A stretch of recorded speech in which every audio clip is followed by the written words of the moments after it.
Hello प्यारे बच्चों, welcome in career infinity classes channel. तो मेरे चैनल में आपका बहुत बहुत स्वागत है and welcome again in 10 minute biology. चलिए बेटा, आज का टॉपिक है हमारा प्लांट फिजियोलॉजी का last chapter, that is plant growth and development. तो चलिए देखते हैं प्लांट ग्रोथ एंड डेवलपमेंट। सबसे पहले है बेटा सीड जर्मिनेशन। सीड जर्मिनेशन क्या होता है? देखिए, सीड जर्मिनेशन तभी होता है जब आप फेवरेबल कंडीशंस दोगे। जब आप किसी भी सीड को फेवरेबल कंडीशंस देंगे तो वो क्या करेगा, वो ग्रोथ करेगा और ग्रोथ करके उस इन्वायरमेंट में अपने आप को सेट कर लेगा। लेकिन अगर उसको ये परिस्थितियां नहीं मिल रही हैं, आई मीन टू से कि उसको क्या अनफेवरेबल कंडीशंस मिल रही है, तो क्या हो जाएगा? तो क्या वो अपनी ग्रोथ करेगा? बिल्कुल नहीं करेगा। और अगर बिल्कुल ग्रोथ नहीं करेगा तो क्या करेगा? अगर आप अपना काम नहीं कर रहे हो, मतलब आप रेस्ट कर रहे हो, तो इसका मतलब सीड रेस्ट पीरियड में चला गया। और this rest period is known as seed dormancy. यानी जब भी पौधा ग्रो नहीं कर रहा होता है, इसका मतलब कि सीड जो है वो डॉर्मेंट स्टेज में है। सीड किस स्टेज में? डॉर्मेंट स्टेज में। एब्सिशन क्या होता है? किसी भी पत्तियों का या फिर फलों का या फिर फूल का गिरना ही क्या कहलाता है? एब्सिशन। यानी shedding of plant organ like leaves, flower and fruit etcetera from the mature plant. मतलब मैच्योर प्लांट से अगर ये सारी चीजें गिर जाएं या पत्तियां झड़ने लगे तो इसी को बोलते हैं एब्सिशन। एपिकल डोमिनेंस क्या होता है? देखो बेटा, दो तरह का बड होता है, एक होता है एपिकल बड और एक होता है लैटरल बड। देखो, जब तक एपिकल बड होगा एपेक्स पर, जब तक एपेक्स पर एपिकल बड पाया जाएगा तब तक लैटरल बड की ग्रोथ नहीं होगी। इसका मतलब आप बताओ इस समय कौन डोमिनेंट है, ये ऊपर वाला या ये साइड वाला? आंसर आएगा ऊपर वाला। तो ऊपर वाला डोमिनेंट हो गया तो ऊपर के लिए एपिकल बोलो और डोमिनेंट के लिए डोमिनेंस वर्ड बोलिए बेटा। तो क्या होगा? Suppression of growth of lateral bud in the presence of apical bud. ठीक है। डॉर्मेंसी में आपको बता चुका हूं, वो पीरियड जिसमें पौधा अपना मेटाबॉलिज्म बहुत स्लो कर लेगा, जिसमें सीड बिल्कुल अपना मेटाबॉलिज्म स्लो कर लेगा। ठीक है। और फिर एक पीरियड में चला जाएगा, उस पीरियड को बोलते थे डॉर्मेंसी। Dormancy period. और जनरेट कब करेगा? जब आप फेवरेबल कंडीशन देंगे तो वो डॉर्मेंसी पीरियड को ब्रेक कर देगा और फिर ग्रो कर जाएगा। ठीक है। तो याद रखिएगा। फाइटोक्रोम क्या होता है? फाइटो मतलब प्लांट, क्रोम मतलब पिगमेंट। इसका मतलब ये ऐसा पिगमेंट है जो पौधे में क्या करेगा, जो पौधे में लाइट डिपेंडेंट रिएक्शन को करेगा। अब लाइट डिपेंडेंट रिएक्शन से ये मत सोचिएगा फोटोसिंथेसिस। एक्चुअली में पौधों में फ्लावरिंग के लिए लाइट एक पर्टिकुलर पीरियड तक चाहिए। तो इसका मतलब ये एक ऐसा पिगमेंट है जो लाइट को रिसीव करेगा और फिर फ्लावरिंग में हेल्प करेगा। तो इसको बोलते हैं फाइटोक्रोम। यानी a pigment found in the plant which control the light dependent developmental process. यानी लाइट डिपेंडेंट डेवलपमेंटल प्रोसेस, यानी पौधे के ऊपर जब लाइट एक निश्चित टाइम तक पड़ती है तो पौधा क्या करता है? तो पौधा उसको लाइट को रिसीव करके और फिर फ्लावरिंग में मदद करता है। इसी को, इस पिगमेंट को बोलते हैं फाइटोक्रोम। अब एक होता है फाइटो हार्मोन। देखिए, एक था फाइटोक्रोम, एक है फाइटो हार्मोन। तो फाइटो हार्मोन ऐसा केमिकल है जो पौधों द्वारा निकाला जाता है, लेकिन हार्मोन बहुत कम क्वांटिटी में निकलता है। हार्मोन कितनी क्वांटिटी में निकलता है? बहुत माइन्यूट क्वांटिटी में निकलता है। और हार्मोन करता क्या है? किसी भी प्लांट फिजियोलॉजी को एक्टिव बनाए रखता है। तो प्लांट फिजियोलॉजी को एक्टिव बनाए रखने के लिए जो केमिकल का इस्तेमाल करेंगे उसी को बोलते हैं फाइटो हार्मोन। चलिए अब देखते हैं सेनेसेंस। सेनेसेंस क्या होता है बेटा? सेनेसेंस का मतलब होता है जब पौधा ओल्ड स्टेज में चला जाए, तो इसका मतलब उस समय क्या होगा? जब हम लोग बूढ़े हो जाएंगे तो क्या होगा? हमारा मेटाबॉलिज्म घटने लगेगा, हमारे अंदर हार्मोन का प्रोडक्शन घट जाएगा और हमारे अंदर जो हमारी आयु है तेजी से बढ़ने लगेगी। जैसे पौधे की आयु बढ़ेगी तो क्या होगा? फल फूल गिरने लगेंगे, पत्तियां झड़ने लगेंगी, पत्तियां पीली पड़ जाएंगी, पौधे का मेटाबॉलिज्म कम हो जाएगा। तो इसी को बोलते हैं हम लोग सेनेसेंस। तो सेनेसेंस क्या होता है? Last phase of growth when metabolic activity decrease. मतलब पौधे का जीवन का लास्ट फेज होता है, इसके बाद पौधे की क्या होगी? मेटाबॉलिक एक्टिविटी घट जाएगी और पौधा मर जाएगा। ठीक है। वर्नेलाइजेशन क्या होता है? एक ऐसा मेथड जिसमें हम प्लांट की फ्लावरिंग को बढ़ा देंगे। कैसे बढ़ाएंगे? लो टेम्परेचर ट्रीटमेंट दे करके। अगर हम लो टेम्परेचर ट्रीटमेंट दे दें और फिर उससे पौधे की फ्लावरिंग बढ़ा लें तो this is known as vernalisation. Growth क्या होती है बेटा? ग्रोथ होती है permanent increase in size. Permanent increase in size हो सकता है वॉल्यूम में ग्रोथ हो जाए, हो सकता है वेट में ग्रोथ हो जाए, हो सकता है कि पौधे के किसी पर्टिकुलर पार्ट में सेल के नंबर की ग्रोथ हो जाए। तो क्या लिखा हुआ है, increase in size, volume and weight of the organ, या फिर पर्टिकुलर पार्ट, या फिर कोई पर्टिकुलर सेल हो। क्विसेंट्स क्या होता है, non germination of a viable seed due to non availability of proper environmental condition.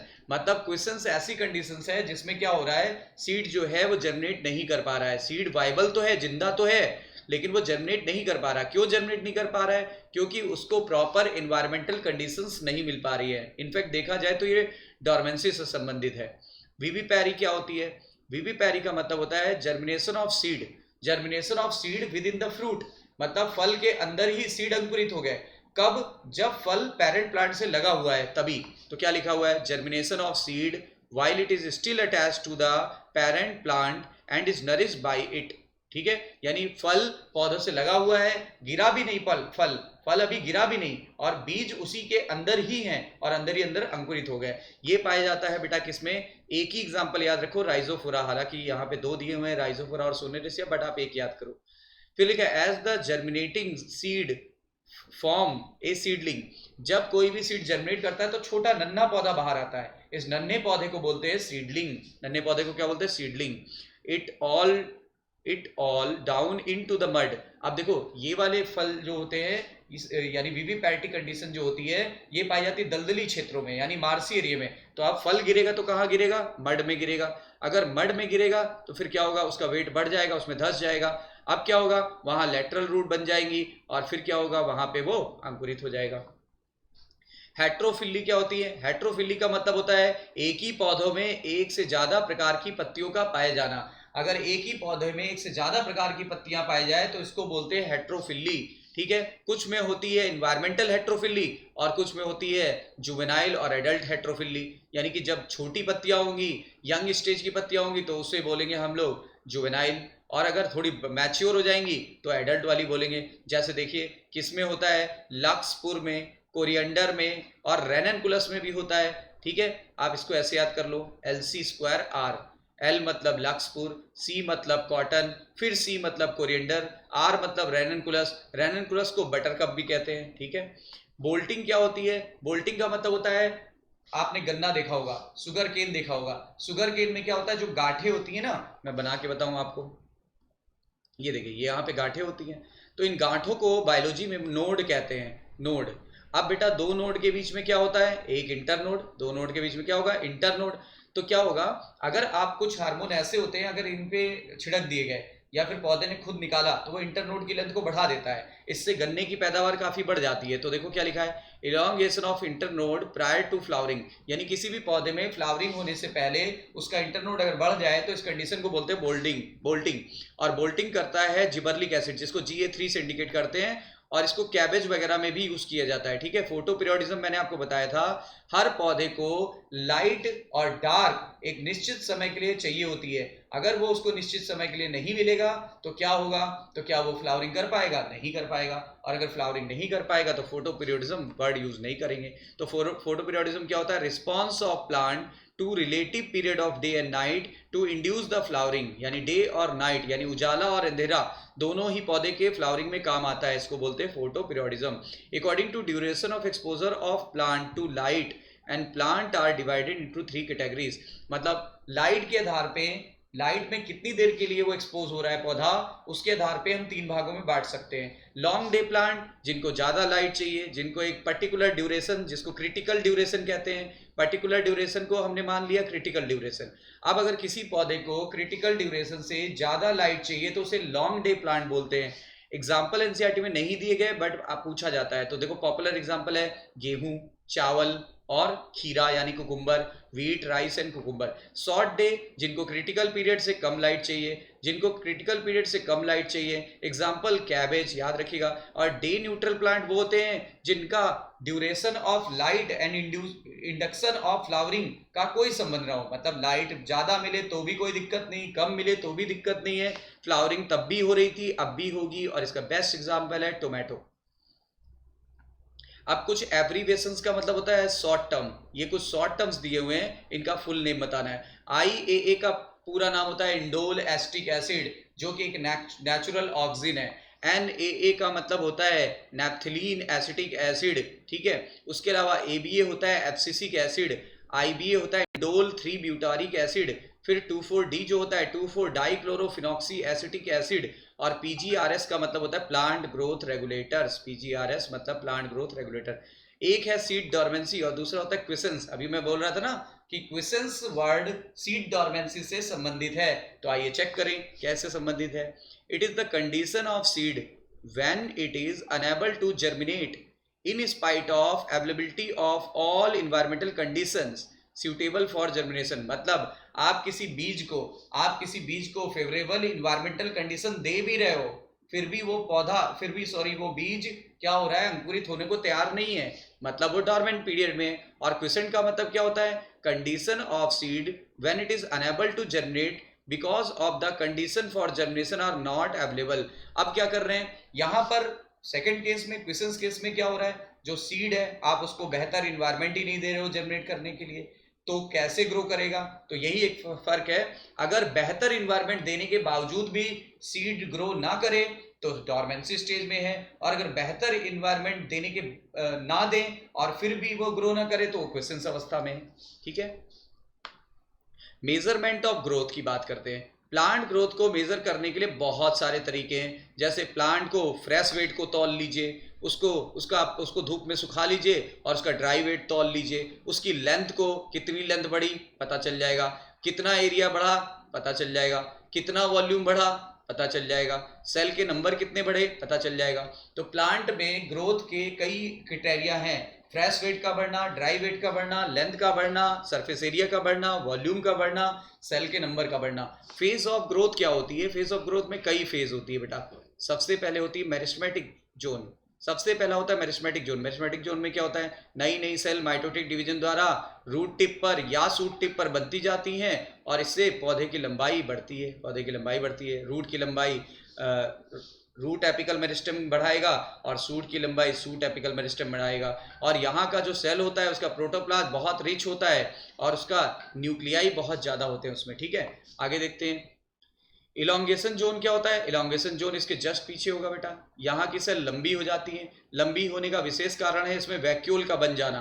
तो zone of elongation lies just behind the meristematic zone and concern with the enlargement of cell. Cell enlarge हो जाती है किसकी वजह से, वैक्यूलेशन के कारण। वैक्यूलेशन का मतलब होता है वैक्यूल का बनना, आगे मैचुरेशन जोन क्या होता है, the portion lies proximal two phase of elongation, मतलब इसके भी पीछे जो जोन होगा वो मैचुरेशन जोन कहलाता है। और यहाँ पर पौधा अपना मैक्सिमम जो सेल का साइज है वो बढ़ा चुका है और अपनी वाल को थिक कर चुका है और प्रोटोप्लाज्मिक मॉडिफिकेशन आ जाता है। तो कई बार क्वेश्चन पूछा गया है, पौधा अपनी दीवार को सबसे ज्यादा कहाँ बढ़ा लेता है और कहाँ पर उसमें प्रोटोप्लाज्मिक मॉडिफिकेशन आ जाएंगे, आंसर आएगा जोन ऑफ मैचुरेशन में। ग्रोथ रेट क्या होती है, ग्रोथ रेट दो तरह की हो सकती है, अर्थमेटिक ग्रोथ रेट और geometric growth rate. Increase in growth per unit time is known as growth rate, मतलब कितने समय में पौधे ने कितनी ग्रोथ की उसको बोलते हैं ग्रोथ रेट। कितने प्रकार की हो सकती है, अर्थमेटिक और जियोमेट्रिक।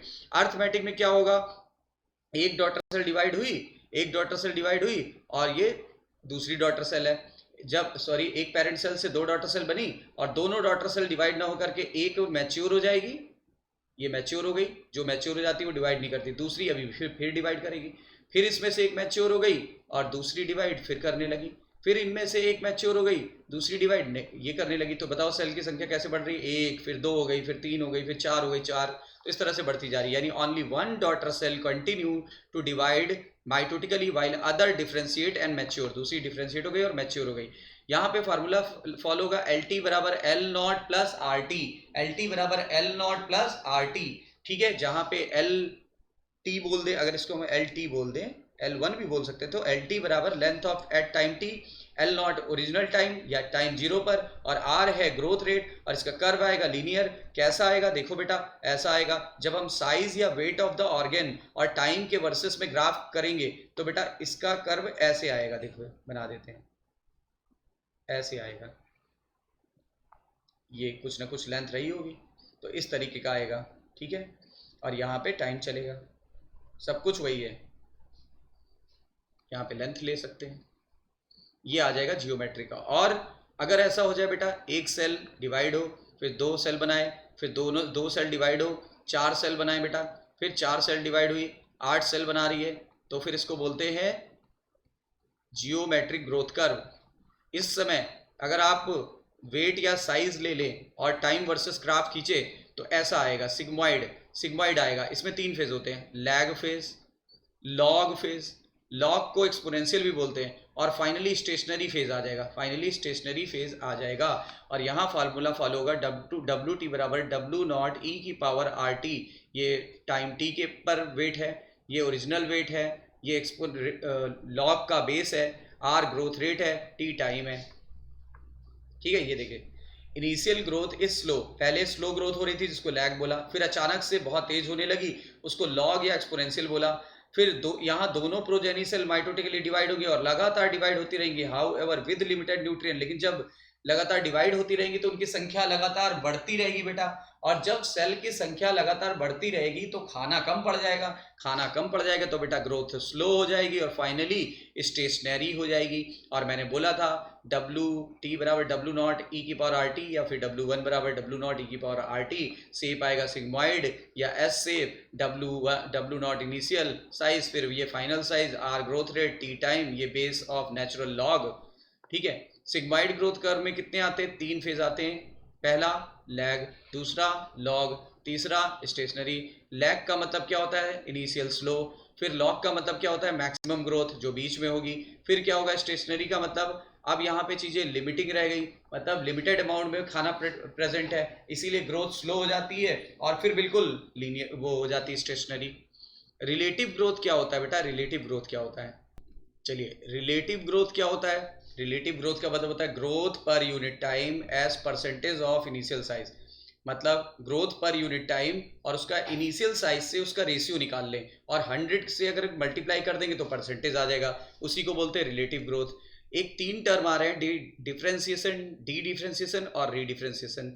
ठीक है, मान लो ये कोई सेल है, ये कोई सेल है जो डिवाइड कर रही है। अब इसमें आज नहीं कल तो डिवीजन रुक जाएगा, जब डिवीजन स्टॉप हो जाएगा तो ये पर्टिकुलर फंक्शन परफॉर्म करने लगेगी, तो इस फिनोमिना को डिफरेंशिएशन बोलते हैं। ये देखो, ए बायोकेमिकल और morphological change in the meristematic cell, जैसे कि रूट एपेक्स पर और शूट एपेक्स पर पाई जाती है, ये मैच्योर हो गई, मैच्योर होकर के ये परमानेंट सेल में बदल गई और इस प्रक्रिया को डिफरेंशिएशन कहते हैं। और परमानेंट सेल बेटा कोई ना कोई पर्टिकुलर काम करती ही करती है। अब अगर परमानेंट सेल में दोबारा पावर ऑफ डिवीजन आ जाए, दूसरे शब्दों में कह सकते हैं कि अगर ये दोबारा मेरिस्टेमेटिक हो गई तो फिर क्या हो जाएगा? इस प्रक्रिया को डी डिफरेंशिएशन कहते हैं। तो चलिए पढ़ते हैं क्या लिखा है।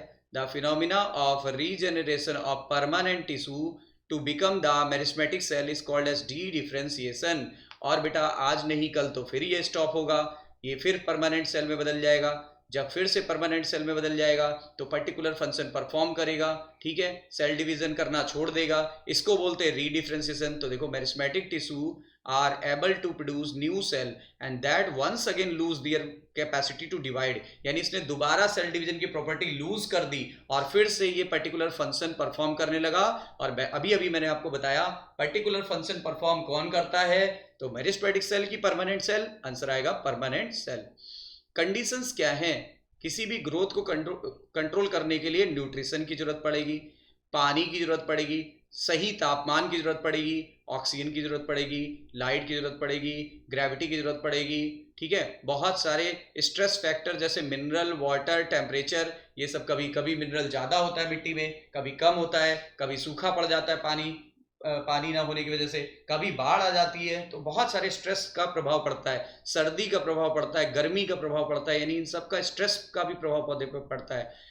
फाइटो हार्मोन को प्लांट ग्रोथ रेगुलेटर्स कहते हैं। इनको 2 कैटेगरीज में बांटा गया है, जो हर चीज को बढ़ा दें। जैसे देखो, जो ग्रोथ को प्रमोट कर रहे हैं, जैसे सेल डिवीजन को प्रमोट कर दिया, सेल के साइज को इनलार्ज कर दिया, फ्लावरिंग को बढ़ा दिया, फ्रूटिंग को बढ़ा दिया, सीड को बढ़ा दिया, उन्हें बोलते हैं ग्रोथ प्रमोटर। इसके लिए फार्मूला बनाया गया है गैस, वैसे तो स्पेलिंग होती है GAS, लेकिन बायो में याद करिए GAC। तो जिबर्लिक एसिड, ऑक्सिन और साइटोकाइनिन।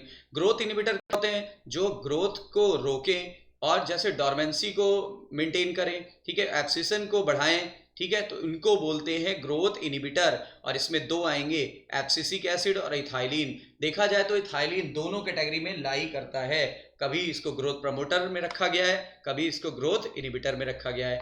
आइए कुछ हार्मोन्स के बारे में हम लोग कुछ इंपॉर्टेंट पॉइंट्स देखते हैं। ऑक्सिन ग्रोथ प्रमोटर था, और दो ऑक्सिन नेचुरल होते हैं, IAA और IBA, इंडोल एसिटिक एसिड और इंडोल ब्यूटारिक एसिड। हालांकि यहाँ पे एक ही दिया है, लेकिन मैंने आपको दो बता दिए। और ये 24D और 245T या NAA अभी बताया था ना फुल नेम, तो ये तीनों जो है ये सब आर्टिफिशियली लैब में बनाए गए, मतलब दे आर सिंथेटिक। चलिए, ऑक्सिन का काम क्या होता है? एपिकल डोमिनेंस को मेंटेन करना, यानी एपिकल बड लैटरल बड की ग्रोथ को रोक देती है। सेल को इलोंगेट करना, फ्लावरिंग को प्रमोट करना, यानी promote flowering. Prevent pre mature leaf fall, यानी लीफ फॉल को रोकना, फ्रूट फॉल को रोकना, यानी एक्सीसन को घटाना। रूट को इनिशिएट करना, स्टेम कटिंग के बाद रूट को इनिशिएट करना। ध्यान दीजिएगा, जैसे अगर हम गुलाब की कलम लगाएं तो अगर आपने डायरेक्टली लगा दिया तो जल्दी रूट नहीं आएगा, लेकिन अगर उसमें ऑक्सिन डुबा दिया जाए उसको और फिर लगाया जाए तो फिर क्या होगा? रूट आ जाएगा। ये वीडी साइड की तरह भी यूज किया जाता है, ठीक है ना। तो एनसीईआरटी में लिखा है कि ये वीड फ्री लॉन्स बनाने के लिए यूज किया जाता है, और पार्थिनोकार्पी को भी इंड्यूस करेगा। पार्थिनोकार्पी क्या होती है? बिना फर्टिलाइजेशन के फ्रूट बन जाना पार्थिनोकार्पी कहलाता है। इसके लिए भी गैस का इस्तेमाल करेंगे। ऑर्डर बिल्कुल चेंज मत करिएगा, क्योंकि सबसे पावरफुल है जिबरलिक एसिड, उसके बाद है ऑक्सिन, सबसे कम पावरफुल है सी यानी साइटोकाइनिन। जिबरलिन भी ग्रोथ प्रमोटर था बेटा, जिबरलिन भी ग्रोथ प्रमोटर था। सबसे पॉपुलर जिस पर स्टडी करी गई और रिसर्च किया गया वो GA3 था। वैसे तो 100 से भी ज़्यादा GA3 खोजे जा चुके हैं, एनसीईआरटी में दिया हुआ है, लेकिन फिर भी आपको यहाँ पे मैं बता दे रहा हूँ। फिर लिखा है डिले सेनेसेंस, ये सेनेसेंस को डिले करता है, मतलब ये बुढ़ापे को कम करता है, ठीक है। और माल्टिंग प्रोसेस को बढ़ा देता है। माल्टिंग प्रोसेस का मतलब हो गया, ये क्या करेगा? ये सिंपल शुगर बनाएगा, ये स्टार्च को कन्वर्ट कर देगा सिंपल शुगर में, जिससे सिंपल शुगर से तुरंत एनर्जी मिल जाएगी, और जो सीड या एम्ब्रियो डॉर्मेंट स्टेज में था वो अपने आप को अंकुरित कर सकेगा। फिर क्या लिखा है? इंटरनोड को इलोंगेट कर देता है। ये बात तो मैंने अभी शुरुआत में ही बताई थी जब मैंने शुगर केन का एग्जाम्पल दिया था। ये ग्रेप स्टॉक्स को भी बढ़ा देता है, यानी अंगूर की लताओं को बढ़ा देता है। और क्या कर देता है? शुगर केन वाली बात देखिए आ गई यहाँ पे। और ये बोल्टिंग भी करता है। बोल्टिंग का मतलब होता है internodal elongation just prior to flowering, internodal elongation just prior to flowering. और ये बीट में, कैबेज में और बहुत सारे रोजेट हैबिट वाले पौधों में, रोजेट मतलब घने, जो बहुत घने होते हैं, उनमें क्या करता है? बोल्टिंग में मदद करता है। साइटोकाइनिन ये भी ग्रोथ प्रमोटर है, ठीक है। इसमें जियाटिन आएगा, ठीक है। इसमें DMAA यानी di methyl allyl adenine isopropyl adenine, ठीक है, ये आएगा एडेनिन। और IP को बोलते हैं आइसोपेंटाइल एडेनिन, ये आ जाएंगे, ठीक है। मेन है जियाटिन, मेन आपकी एनसीईआरटी में जियाटिन दिया है। क्या करता है? ये भी ग्रोथ प्रमोटर है। सेल डिवीजन को क्या करेगा? बढ़ाएगा। और क्या करेगा? सेल को बड़ा बनाएगा, इनलार्ज करेगा। एपिकल डोमिनेंस को कम करेगा, जबकि ऑक्सिन ने एपिकल डोमिनेंस को क्या किया था? बढ़ाया था। ऑक्सिन ने एपिकल डोमिनेंस को क्या किया था? बढ़ाया था, याद रखिए।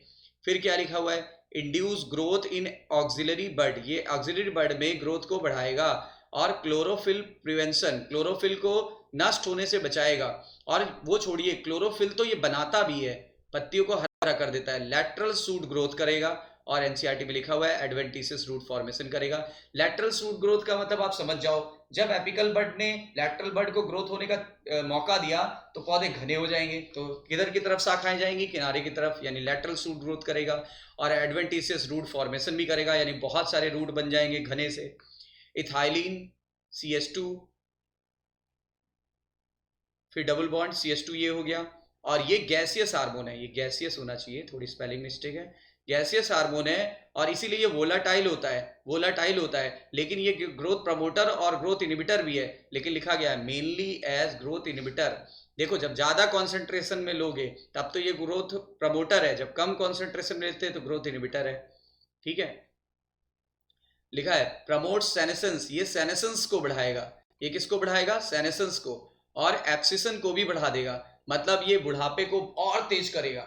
इसकी वजह से पौधा जल्दी बूढ़ा हो जाएगा या पौधे के पार्ट्स जल्दी नष्ट हो जाएंगे। और क्या करेगा? ये फ्रूट और लीफ को भी जल्दी गिरा देगा। और प्रमोट करता है राइपनिंग को, इसलिए इसको राइपनिंग हार्मोन भी बोलते हैं, फ्रूट राइपनिंग हार्मोन। और क्या करेगा?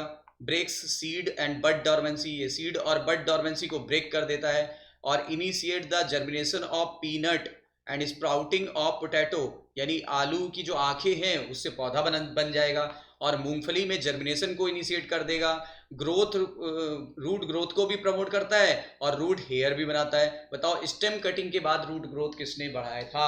Answer auxin. जबकि नॉर्मली रूट ग्रोथ कौन करता है? इथाइलिन। अब देखिए एब्सिसिक एसिड को एब्सिसिन सेकंड या डॉर्मिन भी कहते थे, ठीक है, इसी को इनिबिटर बी भी कहते थे, बाद में पता चला तीनों केमिकल एक ही है, दैट इज एब्सिसिक एसिड। ये इनिबिटर है, तो देखो सीड जर्मिनेशन को इनिबिट करेगा, और क्या करेगा? स्टोमेटा को बंद कर देगा, क्योंकि स्ट्रेस कंडीशन से पौधे को बचाना है, और क्या करेगा? Increase tolerance to various stress. देखो आ गई वही बात कि ये स्ट्रेस से पौधे को बचाएगा, स्ट्रेस से पौधे को बचाएगा, और क्या करेगा? Induce dormancy in the seed, seed dormancy को मेंटेन करेगा, बड डॉर्मेंसी को मेंटेन करेगा, और क्या करेगा?